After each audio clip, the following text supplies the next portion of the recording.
कामयाबी का मूल मंत्र है ईमानदारी से प्रयास करना। जी हाँ, कामयाबी का मूल मंत्र है ईमानदारी से प्रयास करना। मैं हूँ प्रीति प्रजापति और बीपीएससी टीआरई में सेलेक्टेड, और मैं एक गवर्नमेंट टीचर हूँ। और मैंने हाउस वाइफ रहते हुए 2 बच्चों को संभालते हुए इवन 10 सालों से एक हाउस वाइफ की तरह रहते हुए मैंने किस तरीके से 2 या 3 महीने में एग्ज़ाम को निकाला और किस तरीके से मेरी नौकरी लगी, इसकी एक छोटी सी प्यारी सी स्टोरी आपके लिए, ताकि आप जो हाउस वाइफ है, जिनके पास बच्चे हैं, घर है, परिवार है, घर के काम है, वो कैसे पढ़ाई करें कि अपने नाम सफलता लिख सकें। तो चलिए चलते हैं वीडियो में। इससे पहले कि वीडियो में आगे बढ़े, एक लाइक जरूर कर दीजिए और कमेंट में हर हर महादेव जरूर लिखिएगा।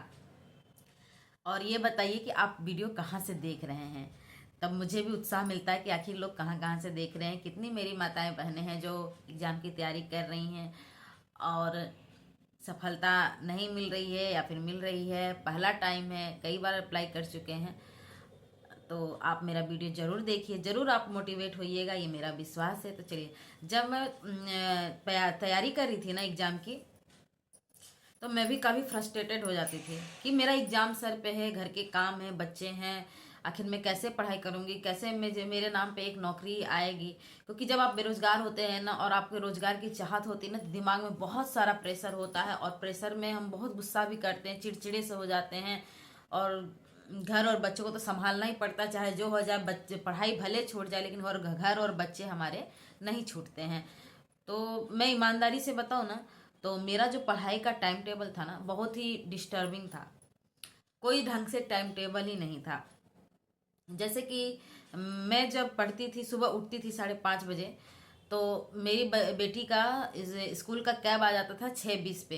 तो 5:30 बजे उठती थी, और उसी बीच में बच्ची को उठा करके फ्रेश करके उसका लंच पैक करके लंच दे करके उसको स्कूल के लिए 6:20 तक 6:30 तक मैं भेज देती थी। इसके बाद मैं खुद भी ब्रश मंजन करके फ्रेश होती थी अपना। इसके बाद चाय बनाती थी, चाय बना के बैठ जाती थी। इन सब में लगभग 7:30 से 8 बजे जाता था। और इस वक्त मैं क्या करती थी, अब पढ़ने बैठ जाती थी, क्योंकि मेरी छोटी बेटी और हस्बैंड सो रहे होते थे। तो पढ़ाई करने में मैं बैठ जाती थी, और 8 से लगभग मैं 10 बजे तक बैठती थी, क्योंकि 10 बजे के बाद फिर से मुझे खाना बनाना पड़ता था, हस्बैंड के लिए लंच पैक करना पड़ता था। वो 11 बजे जाते थे, और 1 घंटे में सब कुछ करके उनको भेज करके किसी तरीके से, कभी वो 12 बजे भी जाते थे, उनका फील्ड वर्क था। तो मैं जो है खुद नहा धो करके आ जाती थी, और छोटी वाली बच्ची को भी तैयार कर देती थी। और लगभग उसके बाद उसको छोटी वाली को खाना खिलाते पिलाते 1-1:30 बज ही जाता था। इसके बाद बड़ी वाली भी आ जाती थी स्कूल को, उसको भी खाना पीना खिला करके मेरा लगभग 3 बज जाता था।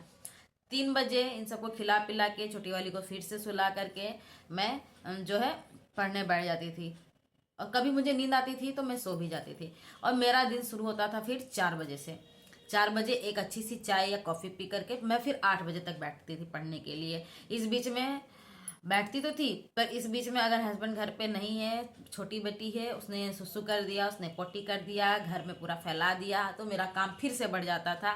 सोचिए, जब आप एकदम पढ़ाई में लगे हुए हैं, आपका छोटा बच्चा गंदगी कर देता है, तो आपको मस्ट है कि आप उसको जाके साफ करना है। इसमें मेरा आधा 1 घंटा बर्बाद हो जाता था।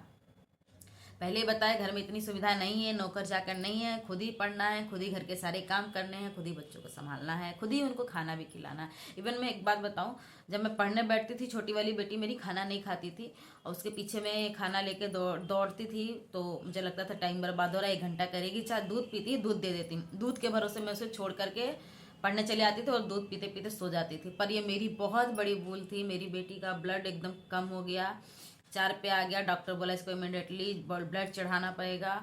और उस समय मेरी हालत और ख़राब हो गई कि अपने चक्कर में अपने बच्ची का नुकसान कर लिया मैंने। फिर उसको ब्लड वोड चढ़ा, वो ठीक हुई। फिर मैं बहुत ज़्यादा ध्यान उस पर भी देने लगी। अब सोचिए, मेरी पढ़ाई का समय और कम हो गया। इसके बाद 8 बजे से मैं जब पढ़ती थी ना, तो सेल्फ पे मोबाइल लगा लेती थी, उसमें प्रैक्टिस सेट चलता था मेरा 8 बजे यूट्यूब पे। तो मैं उस प्रैक्टिस सेट को 1 घंटा 1.5 घंटा देखते रहती थी, और खाना सारा बना लेती थी। और अगर किसी दिन मैराथन क्लास चल रहा होता है, तो मैं खाना बना भी लेती थी, और फ़ोन लेकर के ही आ जाती थी खाना खाने। सबको देकर फ़ोन चला के ही सारे बर्तन, सारे किचन का काम करती थी। सोचिए, इतना सब कुछ करना पड़ता है। कभी कभी मॉर्निंग की, अर्ली मॉर्निंग की क्लास होती थी 6 बजे वगैरह की, तो ब्रश कर रही हूँ, कुछ भी कर रही हूँ, और फ़ोन चला हुआ, मतलब दिन भर मेरा फ़ोन चलता ही रहता था, कुछ ना कुछ उस पर देखते रहती थी।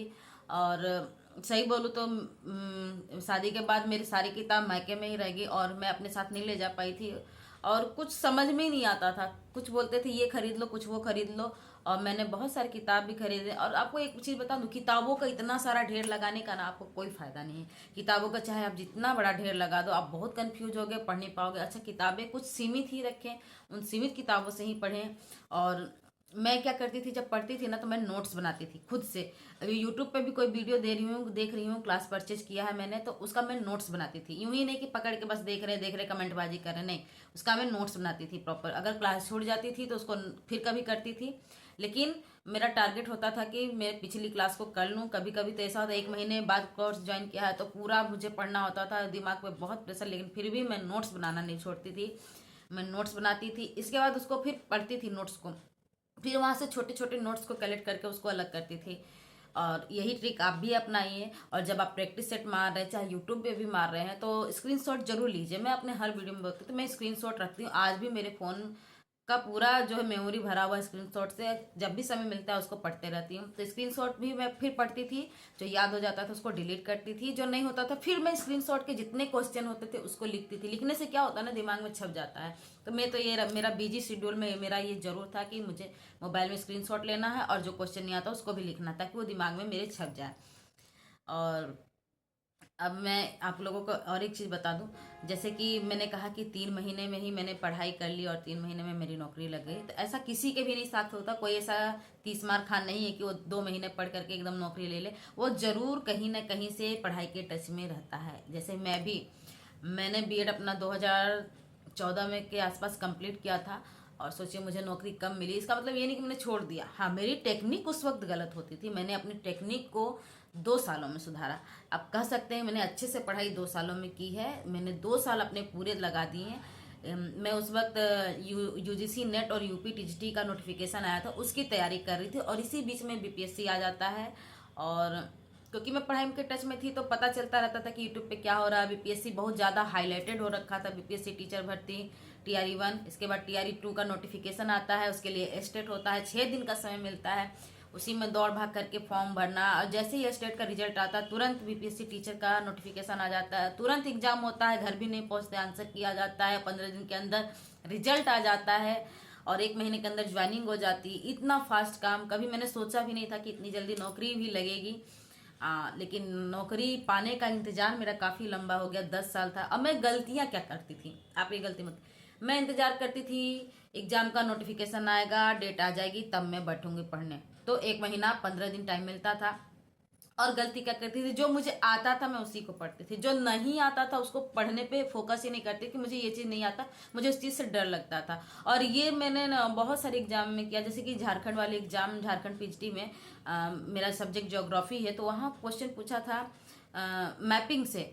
और मेरा मैपिंग मुझे जो है बहुत कमज़ोर लगता था। तो मैं बोली छोड़े ना, 2-4 क्वेश्चन पूछेगा इसको छोड़ देते, बाकी सब पढ़ लेते। पर मेरी वही गलती हो गई और वहाँ से लगभग 40 क्वेश्चन पूछ दिए। एकदम सोची कैसी हालत हुई होगी।